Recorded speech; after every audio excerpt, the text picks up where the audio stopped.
Hello everyone, कैसे हो सब। This is Surbhi, welcome to Study Hacks. आज का जो डिस्कशन है काफ़ी इंपॉर्टेंट रहने वाला आपके एग्ज़ाम के पॉइंट ऑफ व्यू से। आइए देखते हैं डे कौन सा है। 23 मई को सेलिब्रेट किया गया वर्ल्ड टर्टल डे, यानी कि कल के दिन, संडे वाले दिन। वर्ल्ड टर्टल डे जो है उसको कैसे प्रोटेक्ट करना है, ठीक है, कैसे उनको कंजर्व करके रखना है, और ये किसके द्वारा ये सेलिब्रेट किया जाता है। बेसिकली अमेरिकन टर्टल्स रेस्क्यू है, ये नॉन प्रॉफिट ऑर्गेनाइजेशन, इनके द्वारा 23 मई को ये सेलिब्रेट किया जाता है।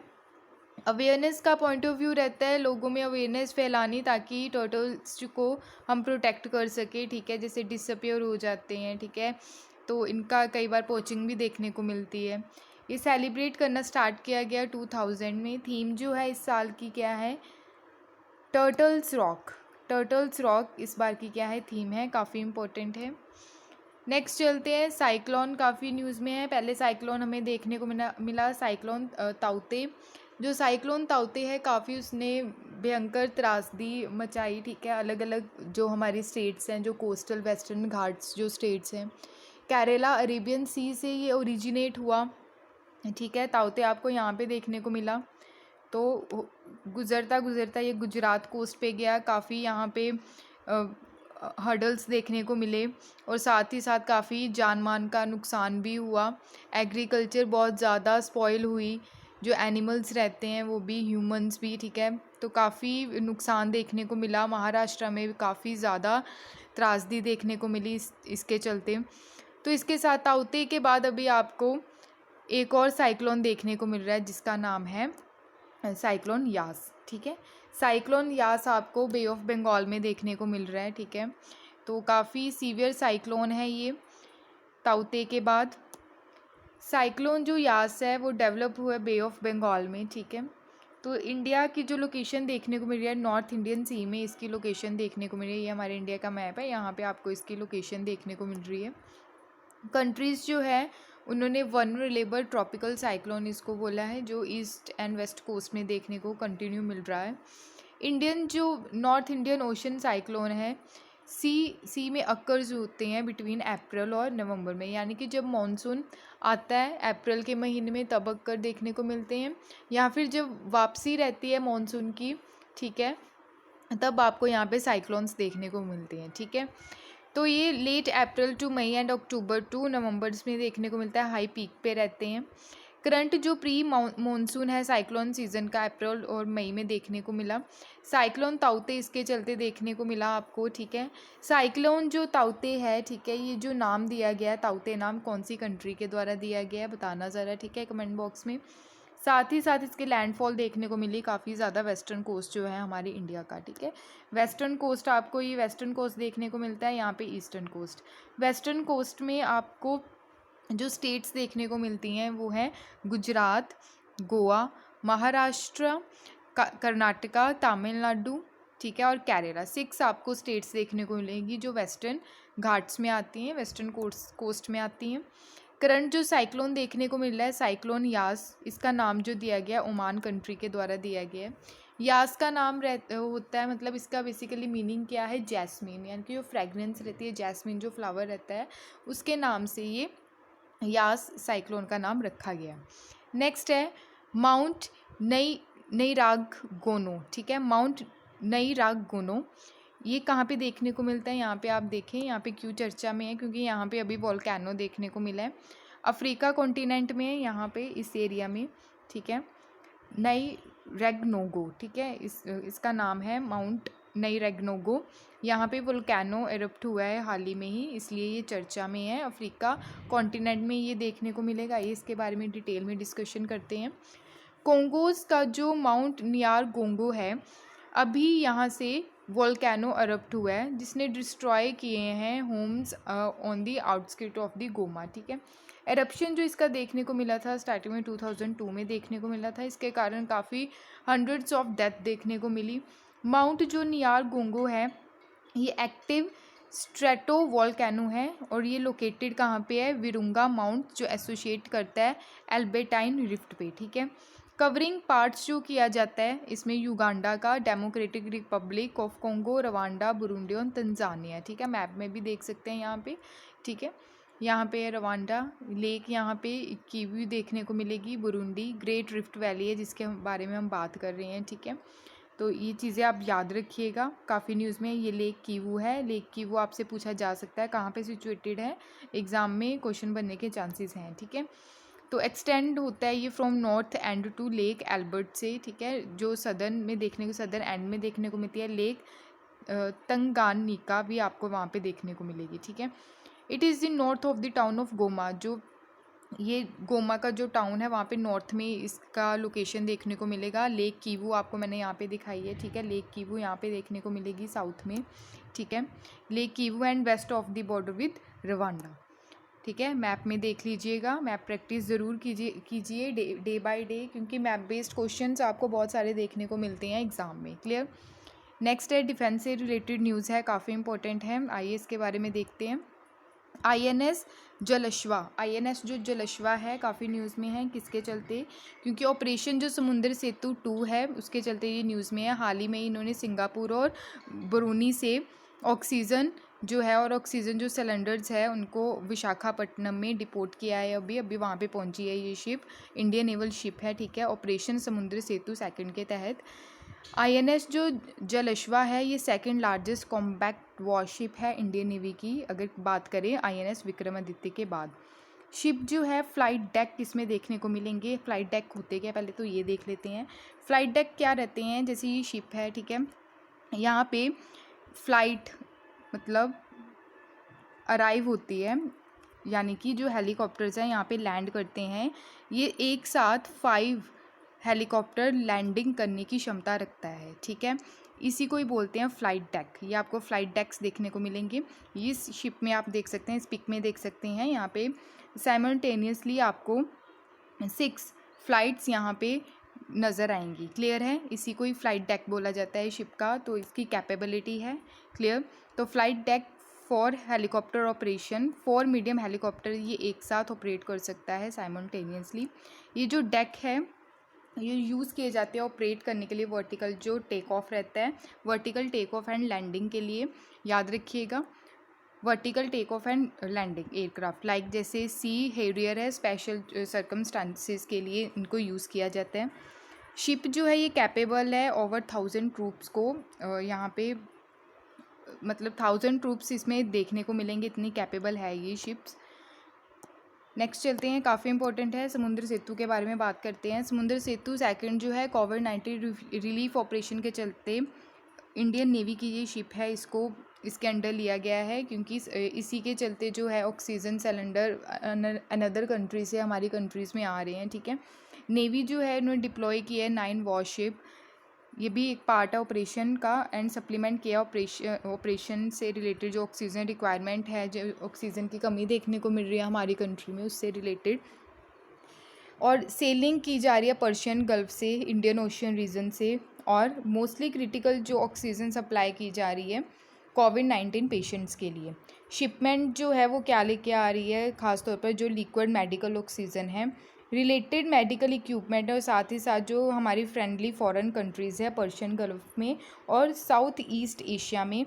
शिप जो है 3 नेवल आपको कमांड्स देखने को मिलेंगी शिप की। ये जो इनकी जो 3 नेवल कमांड्स हैं वो कहाँ पे है नेवी की, तो प्लीज़ आप इस कमेंट बॉक्स में इसका आंसर दीजिएगा, ये आपका होमवर्क है।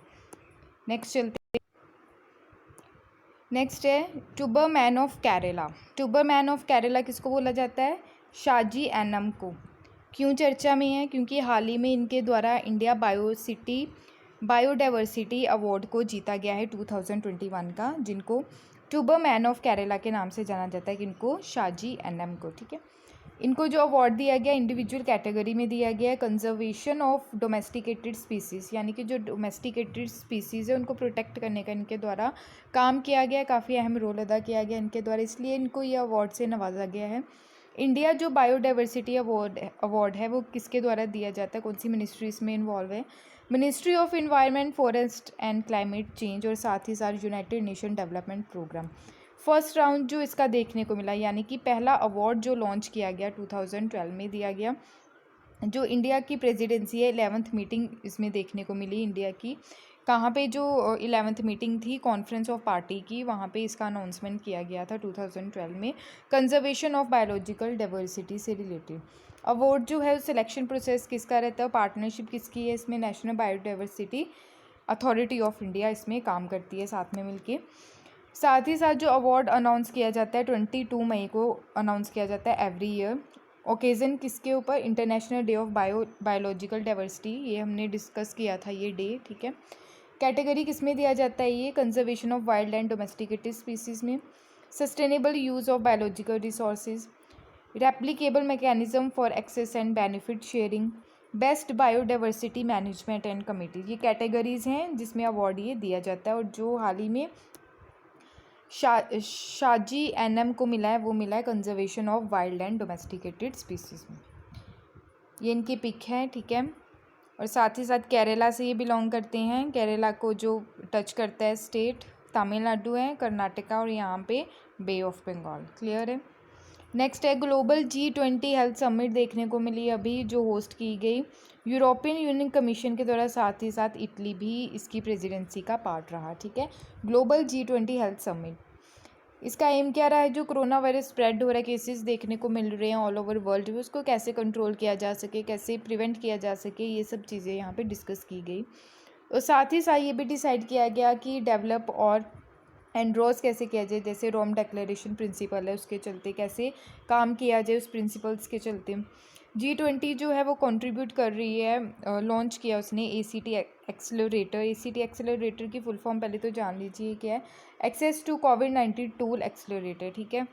तो जहाँ जहाँ पे कोविड-19 टूल इक्विपमेंट्स की कमी है, जो पेशेंट्स जो सफ़र कर रहे हैं, वो वहाँ पे एक्सेसिबल जो चीज़ें कैसे प्रोवाइड करवाई जा सके, बेसिकली एम है इनका। साथ ही साथ ग्लोबल जो कोलैबोरेशन है एक्सेलरेटर डेवलपमेंट प्रोडक्शन की, इक्विटेबल एक्सेस जो है कोविड-19 डायग्नोस्टिक और थेराप्यूटिक्स जो हैं वैक्सीन्स कैसे अवेलेबल करवानी है कंट्रीज़ में। साथ ही साथ जो इनिशिएटिव अनाउंस किया गया, स्टार्ट किया गया G20 ग्रुप के द्वारा 2020 में। G20 ग्रुप के बारे में पढ़ लेते हैं, ठीक है। G20 ग्रुप में कौन कौन सी कंट्रीज़ आती हैं, ठीक है। पहले तो रहेगी G7, पहले G8 थी, रशिया जो है इसको बाहर निकाल दिया गया है। क्रीमिया जो इशू था, यूक्रेन का जो पार्ट था क्रीमिया, उसको रशिया ने कैप्चर कर लिया था, इसी के चलते इसको जी ग्रुप जो है G8 ग्रुप है वहाँ से इसको निकाल दिया गया और G7 आज के टाइम में है, ठीक है। प्लस आपको बाकी कंट्रीज़ देखने को मिलेगी G7 के साथ साथ टर्की, यूरोपियन यूनियन इसका पार्ट है, Argentina, Brazil, south Korea, Mexico, China, Indonesia, Saudi Arabia, Australia, India and south Africa. G7 जो कंट्रीज़ है Germany, France, Canada, UK, US, Italy और जापान। G20 से रिलेटेड UPSC में क्वेश्चंस पूछा गया है, प्लीज़ ध्यान में रखिएगा। G20 मेंबर्स जो हैं यहाँ पे आप मैप में देख सकते हैं, यूरोपियन यूनियन भी इसका पार्ट है, कनाडा, USA, मैक्सिको, ब्राज़ील, ये सारी कंट्रीज़ हैं। मैप में एक बार देख लीजिए ताकि क्लैरिटी रहे आप लोगों को। G20 के बारे में अगर बात करें, ये इनफॉर्मल ग्रुप है, ठीक है, 19 कंट्रीज़ का, और यूरोपियन यूनियन इसका पार्ट है। इनफॉर्मल का मतलब क्या रहता है कि पहले से कुछ डिसाइड ना होना, वहाँ पे पहुँच के डिसाइड करना, ठीक है, वो इनफॉर्मल चीज़ें रहती हैं। साथ ही साथ जो रिप्रेजेंटेटिव है यहाँ पे इंटरनेशनल मॉनेटरी फंड है, वर्ल्ड बैंक है। G20 जो मेंबरशिप है कंप्राइज है इसमें, मतलब इसमें जो कॉम्बिनेशन है कंट्रीज़ का वो मिक्स रहता है। जो वर्ल्ड लार्जेस्ट जो एडवांस कंट्रीज़ है, इमर्जिंग जो इकनॉमीज़ है वर्ल्ड की जो कंट्रीज़ रहती हैं यहाँ पे मेंबर हैं, ठीक है। और ये रिप्रेजेंट करती हैं जितनी भी कंट्रीज़ हैं 2/3 वर्ल्ड की पॉपुलेशन। साथ ही साथ 85% global gross domestic production, 80% global investment, 75% global trade और ये सब चीज़ें देखने को मिलेंगी, ठीक है। 1997 टू 1999 की अगर बात करें, एशियन फाइनेंशियल क्राइसिस देखने को मिला। मिनिस्ट्रियल लेवल जो था, यानी कि G7 कंट्रीज़ यहाँ पे इनवाइटेड थी। डेवलप और डेवलपिंग इकनॉमीज़ जो हैं उन्होंने मिलकर डिसाइड किया कि ऐसा ग्रुप होना चाहिए, ठीक है। फाइनेंस मिनिस्टर और सेंट्रल बैंक गवर्नर की मीटिंग थी 1999 में। एम क्या था, जो फाइनेंशियल क्राइसिस देखने को मिला 2008 में, उसको कैसे टैकल करके चलना है।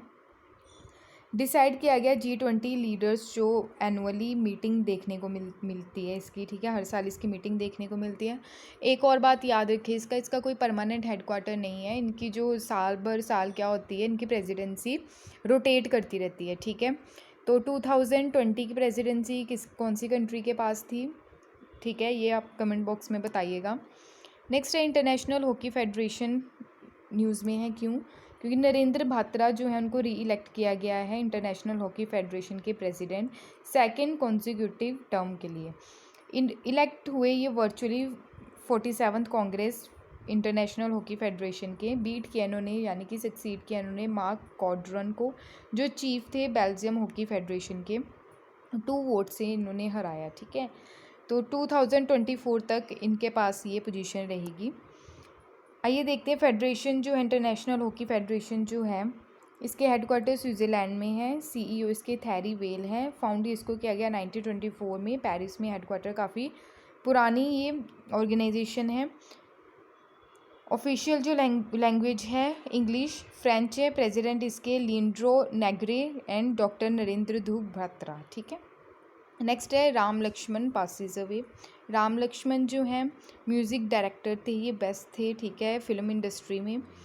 तो इनको राम लक्ष्मण के नाम से जाना जाता है हाल, यानी कि इनका जो रियल नेम है विजय पाटिल है। इन्होंने काफ़ी अहम रोल अदा किया, कंपोज की म्यूज़िक जो है, म्यूज़िक कंपोज़र डायरेक्टर रहे ये। सेवरल हिट फिल्म्स इनके द्वारा दी गई, जैसे एजेंट विनोद 1977, मैंने प्यार किया 1989, हम आपके हैं कौन 1994, हम साथ साथ हैं 1999, ठीक है। तो 75 फिल्म्स जो हैं हिंदी, मराठी एंड भोजपुरी में इन्होंने वर्क किया। ये जो मूवीज़ हैं काफ़ी मतलब अच्छी हैं, फैमिली के साथ बैठने लायक जो मूवीज़ रहती हैं, तो काफ़ी प्यारी मूवीज़ हैं ये। तो जितनी बार आए टीवी में आए तो बार बार देखने का मन करता है इन मूवीज़ को, ठीक है। तो इनके सॉन्ग्स भी बहुत अच्छे लगते हैं, ठीक है। तो ये था आज का इम्पोर्टेंट डिस्कशन। अगर आपको मेरी ये वीडियो अच्छी लगी हो तो प्लीज़ लाइक, शेयर और सब्सक्राइब ज़रूर कीजिएगा। पीडीएफ के लिए आप टेलीग्राम चैनल को ज्वाइन कर सकते हैं, उसका लिंक आपको डिस्क्रिप्शन बॉक्स में मिल जाएगा। इंस्टाग्राम पे भी आप मेरे को फॉलो कर सकते हैं, उसका भी लिंक आपको डिस्क्रिप्शन बॉक्स में मिल जाएगा। Thank you for watching my video. जय हिंद।